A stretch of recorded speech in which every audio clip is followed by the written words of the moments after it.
Andai kan cita-citamu terjadi, negara khilafah Indonesia, umpamanya ini andai kan, madhabnya ahli sunnah wal jamaah, nanti terjadi pertempuran nggak antara kamu, saling bunuh membunuh nggak? Umat Islam mati di dunia dibunuh oleh sesama umat Islam sendiri, bukan oleh orang lain. Ini kenyataannya. Subhanallah, semalam ada yang bertanya pada saya di Kalibata City, waktu saya ngisi taklim di sana. Ustadz, bagaimana pendapat Ustadz bila ada orang-orang Nasrani yang mengatakan Islam itu diekspansi dengan pertumpahan darah, dengan jihad? Dan bagaimana pendapat Ustadz juga dengan masalah poligami? Mereka menghardik masalah poligami. Itu subhanallah, saya bicara hampir 45 menit mungkin hanya menjawab pertanyaan ini. Waktu itu saya bilang, kalau seandainya ada orang Nasrani, Yahudi, semua orang kafir yang mengatakan kepada Anda, Islam dikembangkan, diekspansi dengan perubahan darah, katakan iya. Memang iya. Karena banyak orang Islam, subhanallah, kayak orang yang ketakutan kalau dikatakan Islam itu disebarkan dengan pedang. Saya katakan ikhwas sekalian, memang Islam dikembangkan dengan pedang. Jihad itu dikumandangkan memang dari dulu. Ada pengembangan Islam dengan dakwah, ada pengembangan Islam dengan pedang. Mau diakui atau tidak, tetapi ini adalah fakta dan realitas bahwa banyak orang menjadi takut dengan Islam.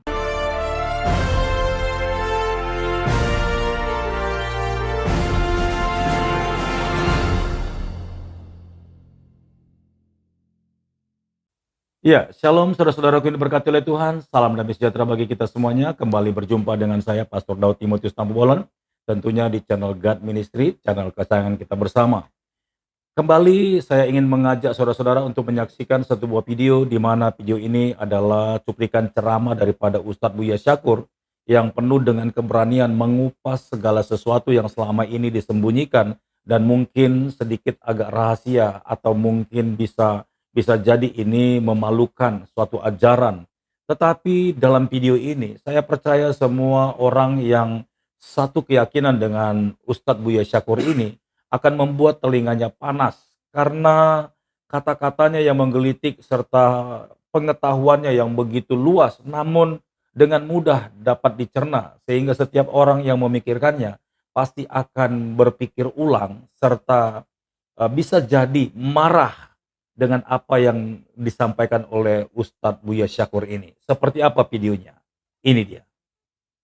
Tentu ini sangat menggelitik bahwa pada akhirnya sekalipun nama Tuhan kita sama, penyebutannya sama, apakah Rabbun, apa Ilahun, apa Allahu, apakah Airan, apakah Gunung Serandil, apakah Kebuyut, ya, ketika namanya sama, substansinya tidak mesti sama. Persepsi yang terbangun dalam pikiran kita tidak sama. Berujung saling bunuh-membunuh.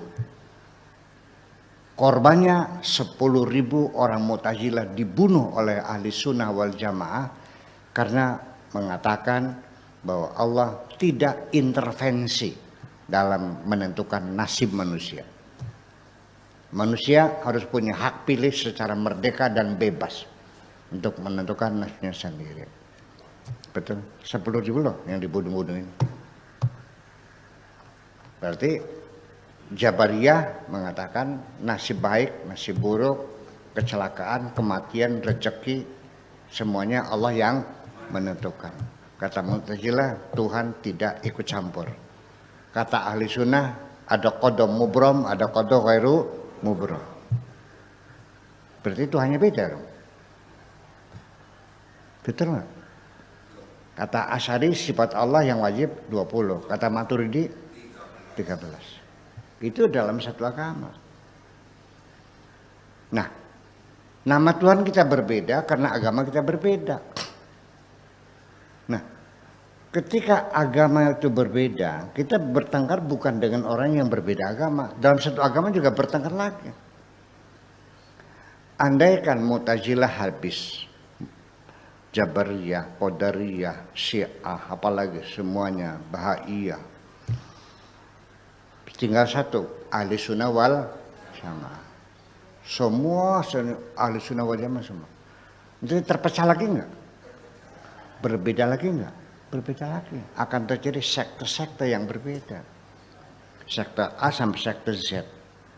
Yang dimusnahkan semua, tinggal sekte F. Nanti ada kino-kino lagi enggak? Itu sama-sama itu. Jadi jangan menghayal harus sama, enggak bisa. Memang sengaja dibuat oleh Allah berbeda. Pluralitas itu adalah kebijakan Tuhan kok. Enggak paham-paham nih kamu nih. Memaksa orang harus jadi orang Islam semua. Kalau enggak dibunuh-bunuhin. Begitu, itu fasis namanya dong. Itu muncul hadis ini berulang-ulang, tapi yang aneh itu masuk di Arba'in Nawawi ya. Imam Nawawi kok mencantumkan hadis umirtu an uqatilan nas itu. Aneh juga satu, kok Imam Nawawi sampai segitu sih. Hadis keempat kalau nggak salah. Iya. Umirtu an uqatilan nas, aku diperintahkan untuk memerangi manusia. Perang manusia. Hatta yaqulu la ilaha sampai mereka mengatakan la ilaha illallah wa yuqimus salat dan mendirikan salat wa yutu zakat dan bayar zakat wa in fa'alu dzalika kalau mereka mau syahadat salat zakat asamu minni dima'ahum wa amwalahum harta mereka nyawa mereka dijamin aman kalau tidak perang habis. Hadis semacam ini yang kau dengungkan setiap saat ngajak perang, mau nyerbu Australia, nyerbu Jepang, nyerbu Korea, suruh masuk Islam semuanya. Ayo syahadat, nggak mau penggal pelan. Sholat mau nggak penggal. Itu akan kau Islamkan semuanya. Umat manusia harus masuk Islam semua, yang enggak dibunuh semuanya. Itukah yang kau inginkan untuk mengamalkan syariat Tuhan di dunia seperti itu? Saya nggak ngerti nih, nggak ngerti saya. Andai kan cita-citamu terjadi, negara khilafah Indonesia, umpamanya ini andai kan, madhabnya ahli sunnah wal jamaah. Nanti terjadi pertempuran nggak antara kamu? Saling bunuh-membunuh enggak? Umat Islam mati di dunia dibunuh oleh sesama umat Islam sendiri, bukan oleh orang lain. Ini kenyataannya. Sampai sekarang. Syria, siapa yang membunuh mereka? Ya, porak-poranda. Irak, ambles sudah. Siapa yang membunuh mereka? Libya sampai sekarang masih berdarah-darah. Mau seperti itu. Nah ini perlu menjadi perenungan, bukan untuk menyalahkan. Menjadi perenungan bagi kita. Kenapa umat Islam kok berpotensi untuk perang saudara? Karena satu indoktrinasinya, inilah aku yang paling benar, yang lain adalah salah semua. Di dunia ini ada 73 golongan, 72 masuk neraka, yang benar hanya satu, itulah aku. Jadi hadis ini disalahpahami. Maksud Rasul mencari kebenaran itu sulit, sama dengan 72 banding 1 banding 72. Artinya banyak jalan salah, yang benar satu, itu susahnya. Bukan mengklaim aku yang paling benar. Gimana lagi? Ya kalau maksudnya begitu, betapa kejamnya Nabi Muhammad ya merekomendasikan umat yang masuk surga dalam jumlah 1 banding 72. Sudah umat Islam di Indonesia minoritas. Islam di Indonesia mayoritas, tapi di dunia minoritas dong. 8 miliar manusia, umat Islamnya 1,5 miliar. 1 miliar dibagi 73 golongan masuk neraka semua, yang masuk 1. Jadi berapa orang yang masuk nih? Ada 30. Masa Nabi menakut-nakuti umatnya? Umatku kebanyakan masuk neraka semua. Ini juga logika kita bicara lagi. Ini bukan persoalan saya menyalahkan Nabi, bukan. Bukan menyalahkan Nabi, tapi mencurigai apakah ini betul Nabi mengatakan. Boleh nggak? Boleh. Ya nggak boleh. Kalau Imam Bukhari boleh nggak? Imam Muslim boleh nggak? At-Tirmidzi boleh nggak? An-Nasa'i boleh nggak? Para muhaditsin adalah mereka mencurigai hadis yang diseleksi, mana yang dhaif, mana yang sahih. Kenapa sekarang nggak boleh? Betul nggak? Nah, itulah persoalannya.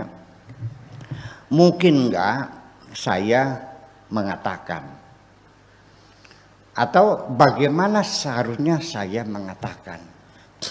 Saya kumpulkan pengurus pondok nih, Kang Witak, Dila, Pak Afkar, ya, Kang Abror, pengurus kepala madrasah, sanawiyah, aliyah, kepala pondok, dan semuanya kita kumpulin.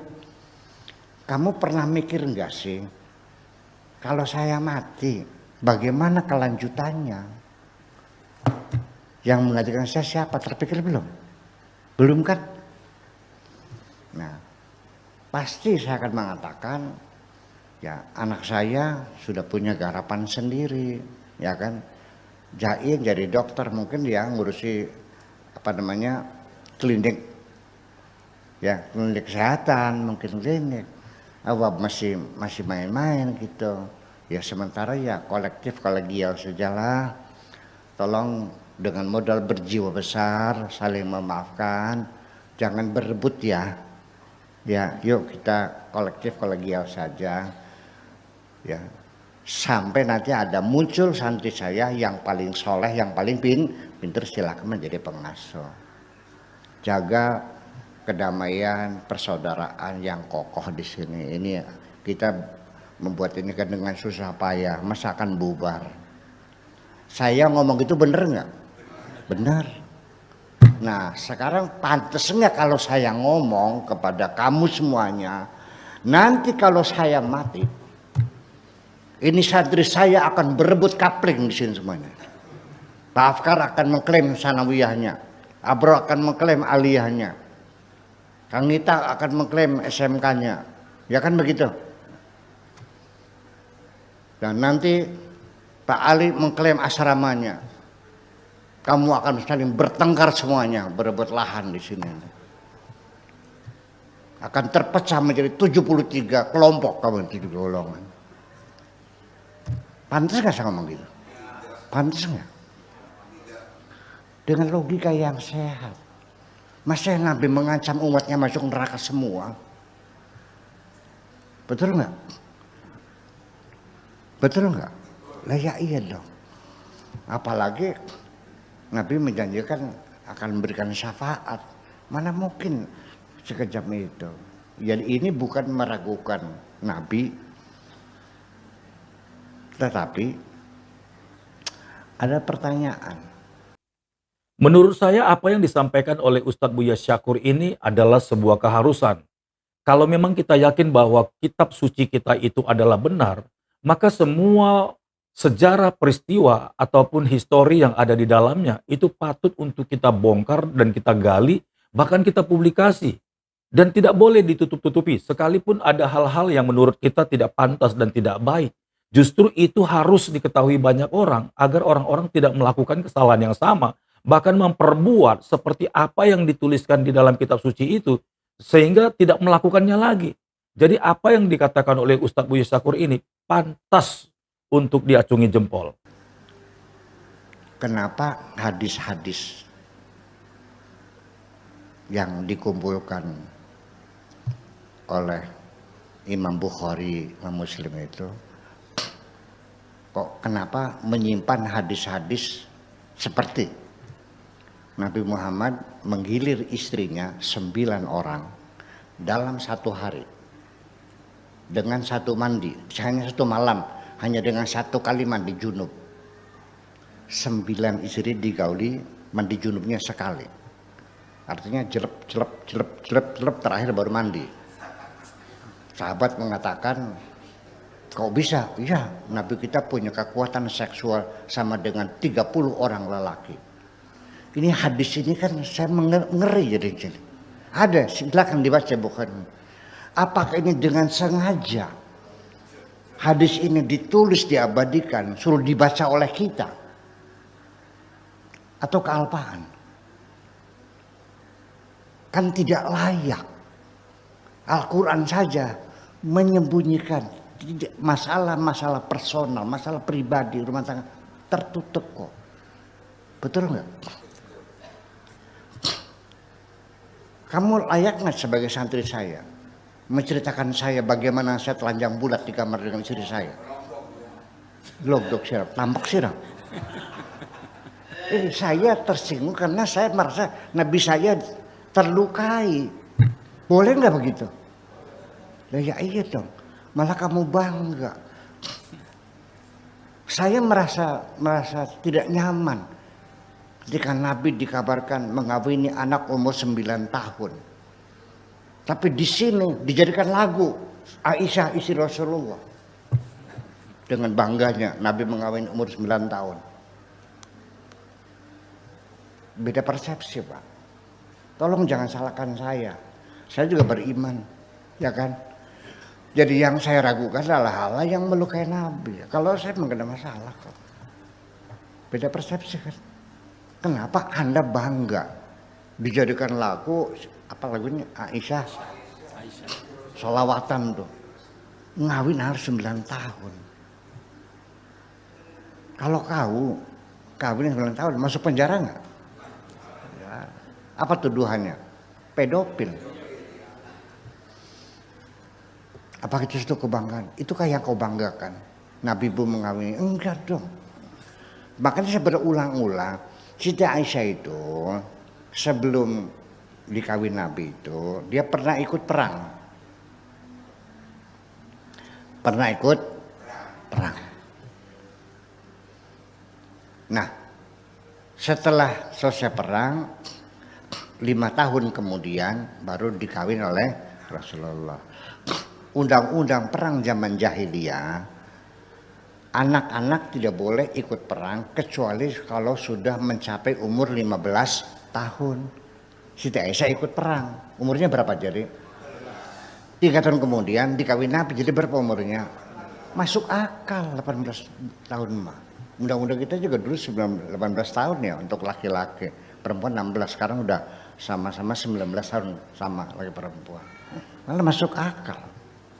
Terus lagi yang bercerita Nabi Muhammad mengawini Siti Aisyah umur 9 tahun itu seorang kakek-kakek di kota Irbil yang usianya sudah 90 tahun, orangnya pikun.